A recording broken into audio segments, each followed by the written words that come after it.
Hoje em dia temos muitos psicopatas na ficção e vida real. Me fala aí, se visse algum desses andando em sua direção, você mudaria de calçada? Hein? Mas nenhum é tão famoso, e diria brutal como esse que vou contar aqui. Ouça agora a história de Jack, o Estripador, o serial killer mais famoso de todos os tempos. Se você quiser saber mais sobre a mente e atos de outros psicopatas da história, ou até mesmo ficção, é só comentar. Deixe o seu like e bora para o vídeo. Introdução. Jack o Estripador, em inglês, Jack the Ripper, é o pseudônimo mais conhecido para designar um famoso assassino em série que matou diversas mulheres, não identificado, que atuou na periferia de Whitechapel, distrito de Londres, e arredores em 1888. Início. O nome Jack, o Estripador, se originou de uma carta, Dear Boys, escrita por alguém que alegava ser o assassino e a qual foi amplamente divulgada pela imprensa da época. É possível que a carta seja falsa e talvez tenha sido escrita por jornalistas em uma tentativa de aumentar o interesse sobre o caso e vender jornais. O homicida também foi chamado de o assassino de Whitechapel, em inglês, Whitechapel Murderer, ou avental de couro, em inglês, Leather Apron, enquanto os assassinatos ocorriam, mas alguns jornalistas contemporâneos ainda utilizam tais denominações. Contexto histórico. Em meados do século XIX, a Inglaterra recebeu um grande fluxo de imigrantes irlandeses que superpovoaram as grandes cidades inglesas, incluindo East End. A partir de 1882, refugiados judeus que escapavam de ataques em massa na Rússia czarista e de outras áreas da Europa Oriental imigraram para a mesma região. A periferia de Whitechapel rapidamente se tornou hiperabitada. As condições de moradia e trabalho pioraram, e surgiu um número significativo de pessoas pertencentes às classes menos favorecidas. Infelizmente, alcoólatras, roubos, violência e crimes contra prostitutas na região em específico já eram comuns. Com essa pobreza endêmica, consequentemente levou muitas mulheres à prostituição. Em outubro de 1888, a Polícia Metropolitana de Londres estimou a existência de 62 bordéis e 1.200 mulheres trabalhando como prostitutas em Whitechapel. Graças ao grande número de ataques contra mulheres em East End durante o período, é incerta a quantidade de vítimas mortas pela mesma pessoa. Suas vítimas. 11 homicídios independentes, ocorridos entre 3 de abril de 1888 e 13 de fevereiro de 1891, foram reportados pela Polícia Metropolitana de Londres e são conhecidos como os assassinatos de Whitechapel. As opiniões divergem quais desses homicídios estão ligados ao mesmo culpado, mas 5 desses 11 assassinatos ocorridos em Whitechapel, conhecidos como as 5 canônicas, são amplamente considerados como obras de Jack o Estripador. Sendo que para a maioria dos especialistas apontam que cortes profundos na garganta, abdômen e áreas genitais, além da remoção dos órgãos internos e mutilações faciais progressivas, tornam distinguível o modus operandi do Estripador. Os 5 assassinatos canônicos foram perpetrados à noite, ou perto do amanhecer, todos no final do mês, ou uma semana antes ou depois.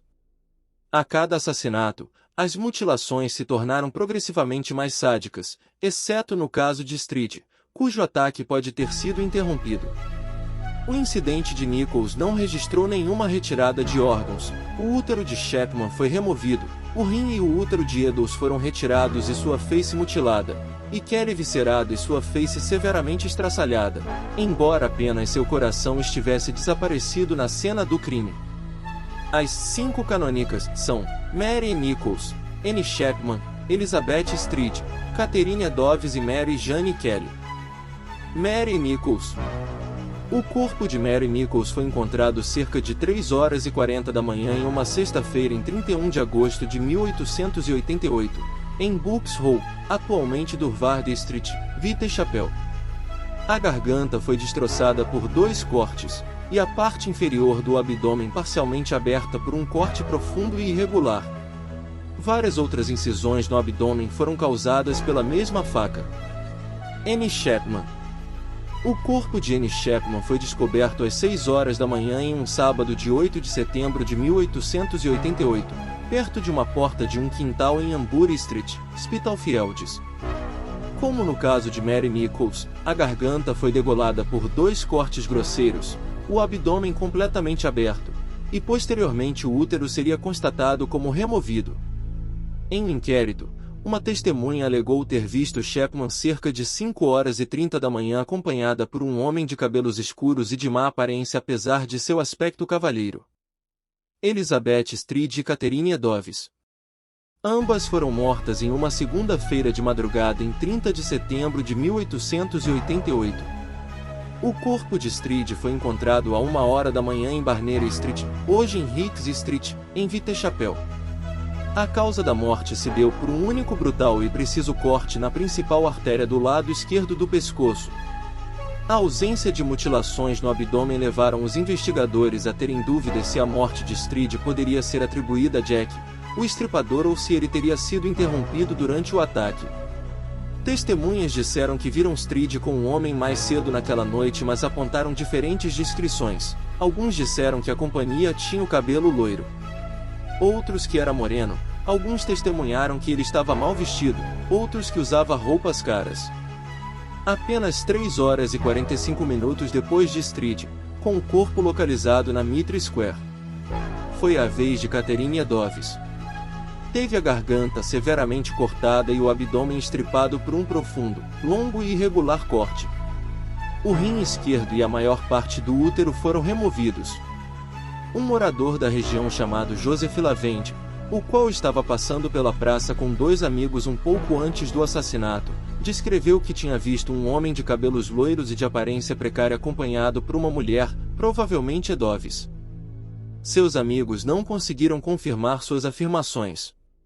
Os homicídios de Edoves e Stride mais tarde seriam chamados de o evento duplo.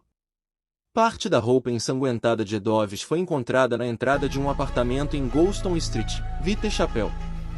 Uma pichação escrita na parede acima onde a peça de roupa seria localizada, ficou conhecida como o grafite de Goulston Street, e parecia se dirigir aos judeus de forma pejorativa, mas é incerto se o grafite teria sido escrito pelo próprio assassino enquanto ele levava a peça de roupa, ou se sua localização era meramente acidental.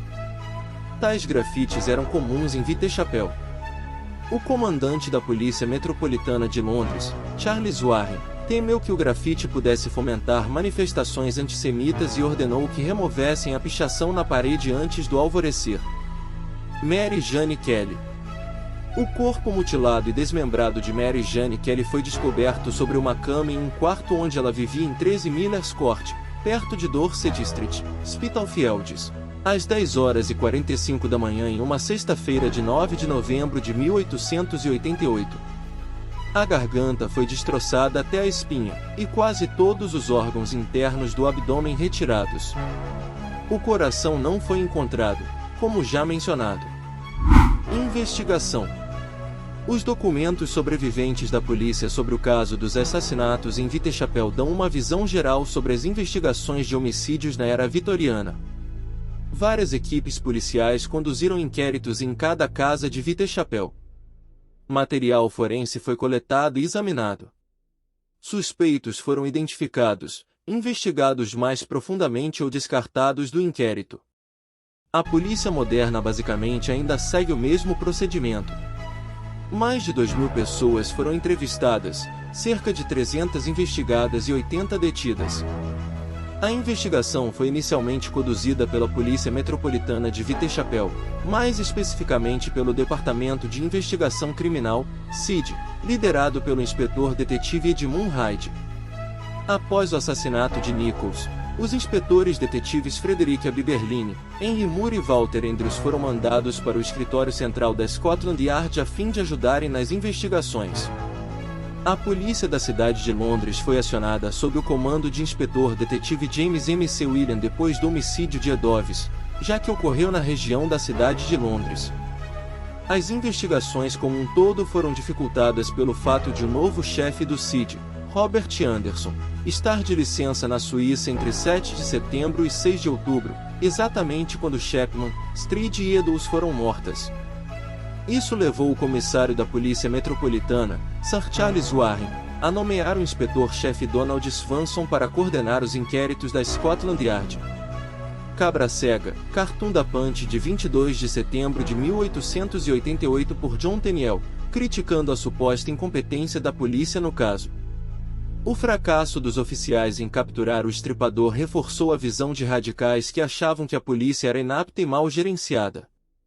Um grupo de cidadãos voluntários de East End, chamados de o Comitê de Vigilância de Whitechapel, patrulharam as ruas em busca de figuras suspeitas, em parte por causa da insatisfação popular em relação aos esforços da polícia. Eles pressionaram o governo a aumentar as recompensas por informações sobre o assassino, e contrataram detetives particulares a fim de conduzirem inquéritos independentes. Açougueiros, cirurgiões e médicos se tornaram suspeitos por causa do método das mutilações.